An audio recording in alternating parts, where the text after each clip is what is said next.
اہل و عیال کا فتنہ۔ حدیث کی کتابوں میں اہل و عیال کے بارے میں بہت سی روایتیں آئی ہیں۔ ان میں سے دو روایتیں یہاں نقل کی جاتی ہیں۔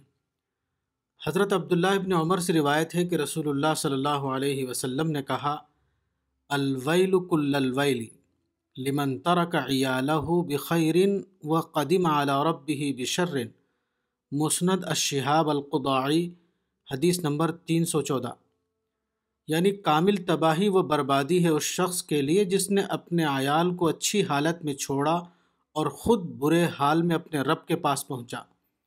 دوسری روایت کے الفاظ یہ ہیں، یؤتی برجل یوم القیامۃ فیقال اکل عیالہ حسناتہ، تخریج الاحادیث فی تفسیر الکشاف للزیلعی، حدیث نمبر 1397۔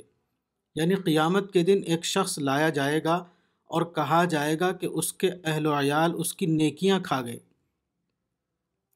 قدیم زمانے میں صرف کچھ افراد اس قسم کے ہوتے تھے، لیکن موجودہ زمانے میں اس پہلو سے بگاڑ کا یہ حال ہے کہ بظاہر ایسا معلوم ہوتا ہے جیسے تمام لوگ اس تباہ کن کمزوری کا شکار ہو گئے ہیں۔ اس کمزوری کا سبب حب عیال ہے۔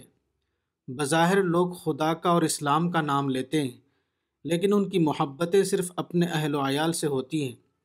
لوگوں کا حال یہ ہے کہ ان کا سب سے بڑا کنسرن ان کے اہل و عیال ہوتے ہیں۔ وہ اپنے آپ کو اور اپنے مال و اسباب کو اپنے اہل و عیال کے لیے وقف کیے رہتے ہیں۔ موت ایسے لوگوں کے لیے ایک جبری انقطاع یعنی کمپلسو ڈٹیچمنٹ کے طور پر آتی ہے۔ ایسے لوگ جب موت کے بعد خدا کے پاس پہنچتے ہیں تو وہاں کے لیے ان کے پاس کچھ نہیں ہوتا۔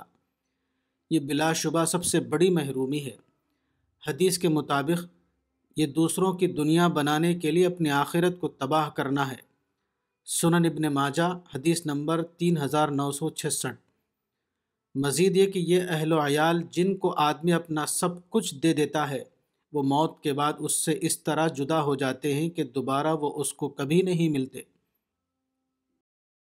کتاب تربیت اولاد، مولانا وحید الدین خان، صفحہ نمبر 53۔